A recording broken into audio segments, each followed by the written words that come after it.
Welcome to the Sales SOS podcast, where we answer your sales distress calls. I'm your host, Liz Hyman, bringing the rescue boat to your sales challenges. In this ever-changing sales environment, it's easy for leaders to feel adrift. We're here to be the beacon guiding you to success. Each episode, I'm joined by top sales experts and practitioners who have navigated this waters and come out victorious. Together, we'll uncover the insights and strategies that will help you hit your sales targets and grow your business. So if you're ready to turn your sales distress into sales success, you're in the right place. Let's dive into today's topic. Hi, everybody. Welcome to the Sales SOS podcast, streaming live on LinkedIn. And I am Liz Hyman, your host. And I have with me Christopher Bowen. I have Bryn Tillman. I have Mike Simmons, Renee Bigelow, and John Way, and they are our crew today that's going to help save you from your sales nightmares. So today we're going to talk about CRM, and we're going to have 4 different segments. The first segment, we're going to talk about what is a CRM. Second segment, we're going to talk about what to consider when you're setting up your CRM. We're going to talk about mistakes, and then we're going to talk about maintaining your CRM. So let's start with our first section. I want to talk about what is a CRM. And I want to really quickly go into the history of CRM, which is really close to my heart, because I know some of the people that were the early factors in doing that. So let me talk a little bit about the history, and then let's talk about what this thing called CRM does. So CRM, customer relationship management software. So how did this start? So some of you can remember a long, long time ago, many, many moons ago, when you had, what did you guys have? How did you keep track of those names? A Rolodex. Yes, a Rolodex, which was... We'd all say that together, but I thought we would all say that together. But that's okay. So we had this Rolodex, this paper thing that you younger people are listening, have never seen, and it kind of flipped around and you had all of your addresses on these little paper index cards. So that was the first thing. And then we had this amazing thing, this company called Microsoft, this brand new, exciting company, created this thing called Outlook, where we could actually put addresses into our computer and have a way to look them up. And then the next thing was we had this program called ACT that everybody used that was sort of a relational database. It was the very first relational database, which is what all this new technology's been built on since then. And it was still really clunky. And all it really did was give you an address and a little bit more information. And then next, my friend, John Farrar, took a program called Strategic Selling, which I think almost everybody here has taken. And it was about managing your sales and through a pipeline, through a process, and understanding who all the different buyers were. And John took this course and went, oh my gosh, this should be a program. And he created something we call Goldmine. And at the same time, Oracle and SAS and some of these other big companies were also creating these databases. But when Goldmine was created, it was on a server. Some of you may not even know that word, in our offices. And then Benioff created Salesforce, and it was the first CRM that was in the cloud. So it totally changed the way we think about CRM. So now we had a tool that did a couple of things, right? It helped us keep track of all of these people, and it helped us manage them through a pipeline. So I'm going to send this back out. Before I start, though, everybody tell me, what was the first CRM you ever used? Goldmine. Thank you, John. Siebel for me, but I also did Siebel and a few others. So Siebel. Oracle. The kind of precursor ACT was the first one I was on, but then in media companies we did a fulfillment, was sort of the fulfillment software got the CRM. So after that was Salesforce. It was like a proprietary kind of. Yeah, an industry specific. Yeah. Yeah, and so I actually had a spreadsheet that was set up in the Miller-Hyman methodology that I used until about 5 years ago. Believe it or not. So I, who loves, fixing CRMs, that I used a spreadsheet for years, Well, I mean, can I just say, Liz? I think to be fair, I think that works for businesses who are getting started. Like, I think that's something important to say. It's like when you're dealing with small scale. So if you're dealing with less than 100 people, a spreadsheet might work perfectly fine for you. The CRM kicks in when that gets too hard to manage, right? Right. So And I I just still wanted to do. take a moment to. I love small businesses who are like need a CRM or they have contacts, right? Yeah. Like they don't need it yet. That can be 6 months from now or whatever. Right. So, And I think some of it also depends on how your process is, right? If your process is relatively straightforward at that point, and you're engaging with maybe a single buyer on the other side or just a small buying committee, you can probably do that. It's when you start getting into more complexity that it's just difficult to manage consistently across a large number of accounts and a large number of contacts on a spreadsheet and do it effectively. But okay. starting So out, you need to understand your process. one reason to start using a CRM is that you have a complex sale with a lot of people over a long period of time, and there's a lot more information to manage. Yeah, Bryn. So I'm going to say, and I did spreadsheets for some time, but today it's so easy to start with a CRM, even with a one-person shop. There's you can get HubSpot with one seat. You could get, John Ferrara now has Nimble, which is a CRM, social CRM for, I don't know, under $50 a month. I don't even know what it is, but it's amazing. There's a lot that we can do today.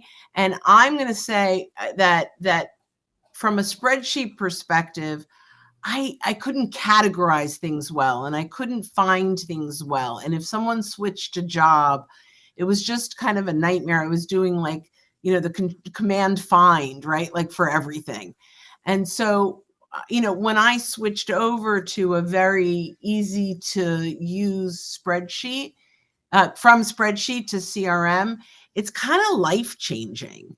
And especially adding in your notes. You've got a good timestamp of when those notes are. And then if you have an assistant that's helping, you have real-time information on what was the last activity done. So as much as I think, it's just so cheap and so inexpensive to start a CRM right away, I think it makes all the difference in the world. And then you can scale when you're ready to scale. It's so much easier. I think to your point, it's one of the things that, in this particular episode about what a CRM can do. I think if you're, to Renee's point, if you're a young company, or to Chris's point, your sales process is pretty simple, then yeah, you can probably do with a spreadsheet. But as it gets more complex, you're trying to track all of the sales motions, all the sales activities, and keep on top of who performed them, or when's the next one that you have to do, then I completely agree with Bren in the fact that it quickly overwhelms that spreadsheet. I mean, you're going to have hundreds of columns trying to keep track of that, and at that point, you're going to need a CRM. So, to me, the level or the time in which you're like, okay, I'm going to move beyond just tracking contacts and their email addresses to I'm going to start tracking tasks and whether or not those tasks are done, then you've got to move to a CRM at that point. Well, and the other thing that I love about, John, what you're saying is you can even schedule tasks, right? So if instead of having to go into your calendar, so what I used to do is someone say, okay, follow up with me in 3 months. And I'd say, great. How's Tuesday, June 7th at 10 a.m.? Great. And then I'd send a calendar invite. And then I would get to that calendar invite 5 minutes before, and I'm like, oh my God, who was this person? I don't remember. I have no clue, right? And so having that CRM where I can see, okay, I talked to them then, I've got their LinkedIn content in there, and now I have a note taker. So I will actually put a link to the conversation in the CRM. Now, yes, you could do that in a database, but in 2 seconds, I can now pull that up. And I can actually pre-call plan in 5 minutes. Yeah. So Which So is so there are a lot of things within the CRM that help us as individuals to do our job. Mike, why don't you jump in here and share some of your thoughts on why a CRM? I think one of the big things to figure out first is like, what's the job to be done? Just like hiring employees or hiring somebody else you're bringing into the organization. We talked last time about AI and having interns. Everybody getting a little bit of feedback. getting feedback. Yeah. For sure. So one of the challenges is figuring out what's the specific job to be done. Job to be done of the tool, job to be done of the table inside the database, job to be done of the process that you organize in there. And if you struggle answering those questions, throwing technology at something for the sake of having technology is not a good path. You can create a lot of waste. You can get yourself into a situation where you start to build speed and scale on something that doesn't work. So focus on the job to be done of the system, the problem that you're working on trying to solve at the point in time, and then go from there. There's no shortage of tools that exist out there that you can use. And the way that I like to think about CRMs is that they are primarily a database of people, individuals, companies, the place where people congregate, and deals, how organizations make money. And we use those deals to demonstrate pipeline that's created and forecasted. So what are we looking at some point in the future relative to money? And then beyond that, you start to think about who are the people that need to have access to all of that? What kind of access do they need to have? What kind of information do they need to see that helps minimize the number of meetings that we have to talk about stuff that we already know that's already in the tool? So those are just a couple of the things that I like to think about when thinking about implementing any kind of technology, including a CRM, and then designing and building out the actual CRM inside an org. Yeah, so I love that. So there's two sides to this here that we're talking about. The first is, as an individual, how do I manage my time, my activities, my priorities around my sales work in order to get done what I need to get done, right? So being able to have activities that I can schedule so I don't have to remember. I can actually say, here's the activity on this date. Call John and follow up about implementing this software in his company, right? So I can actually say, what am I going to talk to them? Find out if they got this done yet, whatever it is. So not just follow up, but what are we doing? So I have an activity, I have a date, I have them in a stage in the funnel so that I know, whether or not I have enough in my funnel to help me hit my goals. So I have phone numbers, I have addresses, I have all these things that I need in order to communicate. I have an email address I can click and send. If I'm really fancy, I have a phone number I can click and dial. Right. So all of these things that as an individual, it improves my ability to function as a salesperson.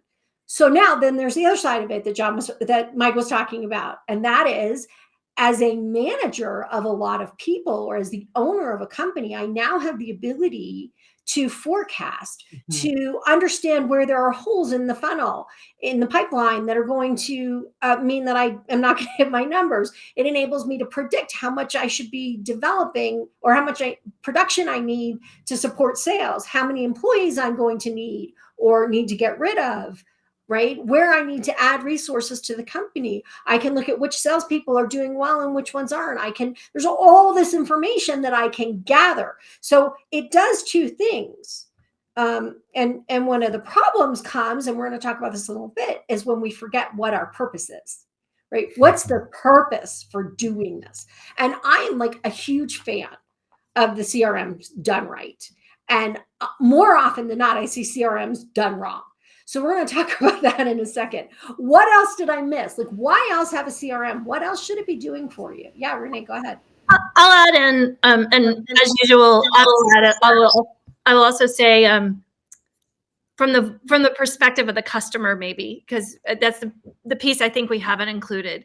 What a CRM helps do, as Mike mentioned, it's a database, right? So we have the database. And a little bit about Brent and Liz talked about is that it helps us surface information when we need it, and it brings it up for the right people. From the customer perspective, that means when I call in and I say, hey, I want to do this, or I'm having a problem with this, it means someone can look it up, see my account, and I don't start from zero with every conversation I have, right? It also means that someone is managing more complex things for me, right? Like they can tell me what's needed next. They can help me with those steps, and it makes a smoother journey for me. If you go beyond sales and you have sort of the pre-sale activity or your marketing activity and then your service potential, now you can provide a complete smooth process where you don't have a customer who's like, I don't understand why you don't know this. I told the salesperson all of this, right? Or I filled out all these forms on the marketing side, or my account manager knows all this. Why haven't you talked to them, right? Like a CRM is where all of that, if it becomes that source of truth that John mentioned before, and all that data goes in there, and it's a program that helps surface that information. Yes, it can help you manage things better and run the business and forecast, but from the customer point of view, it provides a much more seamless, less schizophrenic customer journey. Yeah. So if I can just add, there's also a marketing component too, right? And that's one of the things I love is when, if a client clicks through an email and I know it. So there's a marketing component as well with CRMs that really can help, because marketing and sales talk to each other, but also give us triggers that can help in our sales process as well. Yeah, and I think that this idea that it can do more than just help salespeople manage their time. So when we started with the CRM, we had Pipedrive. When Salesforce just started, they were relatively simple tools that just helped us manage a sale through the pipeline.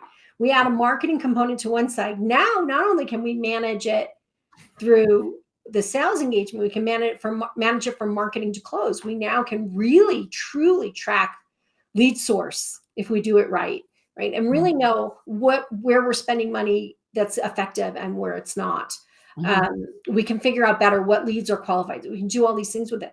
But then it gets even more involved, and you can actually, some CRMs allow you to bring the proposal right into the CRM.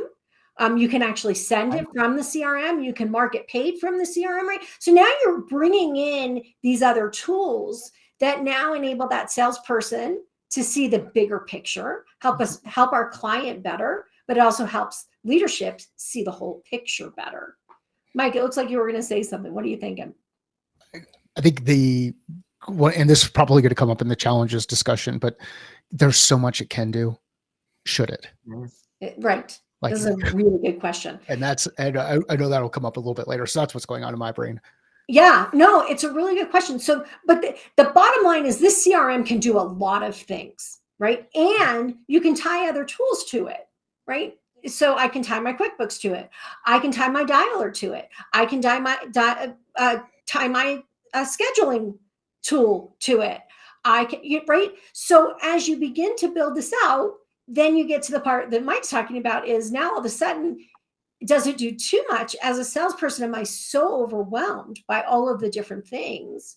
Or is it really a tool that makes my day so easy? And I think that is the most important piece. Like John, we missed John because we started and we weren't recording. So John gets to say again that your CRM is what, John?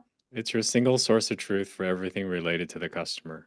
Right. So if we know that, if we have that, that's a really good starting place. John, were you going to say something else?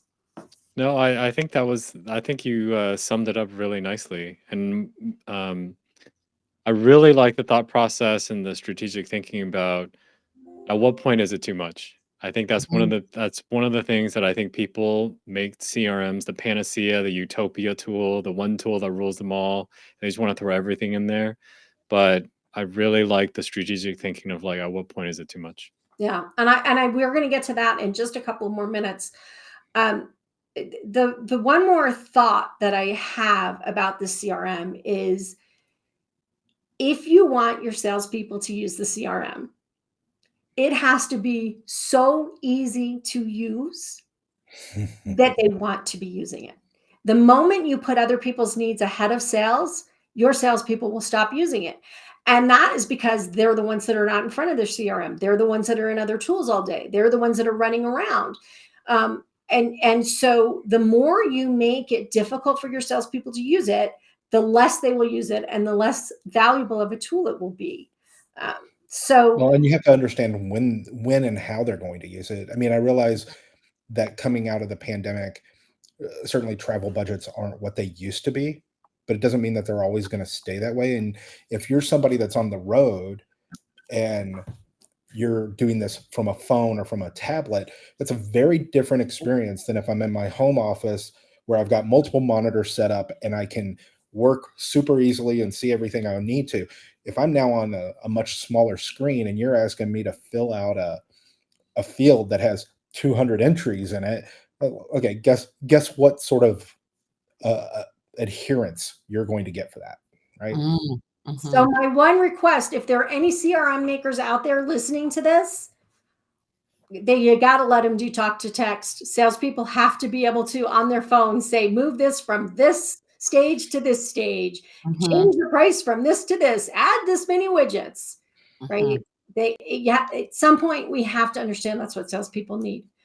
Are you guys ready? Oh, go ahead, Renee. I was just going to say, I'll add in because the CRM does do so much more in so many places too. I'll just add in the exact same principle applies to your marketing team and your customer success team or support team if you're using it for that kind of service hub.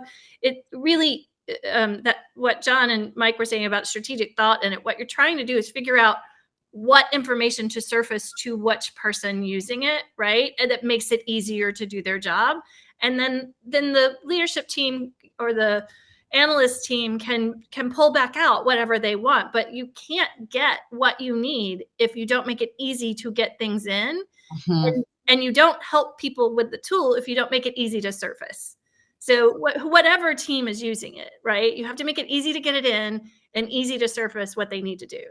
So I think this is a really great place to stop this conversation and invite you to join us in our next segment where we talk about what do you want the CRM to do and what do you need to think about before you set up your CRM. So thanks for joining us, and we'll see you in the next segment. And that's a wrap of this episode of the Sales SOS podcast. A huge thank you to our experts for throwing us a lifeline with their insights. We hope today's episode has equipped you to navigate the sales seas with confidence. Never miss an episode. Subscribe to the Sales SOS podcast on your favorite platform. If you have questions, comments, or topics you'd like us to explore, join us live on LinkedIn every second Friday or share your questions on YouTube or LinkedIn. Until next time, keep sailing towards those sales goals. I'm Liz Hyman, your captain here at the Sales SOS podcast, saying smooth sailing and successful selling.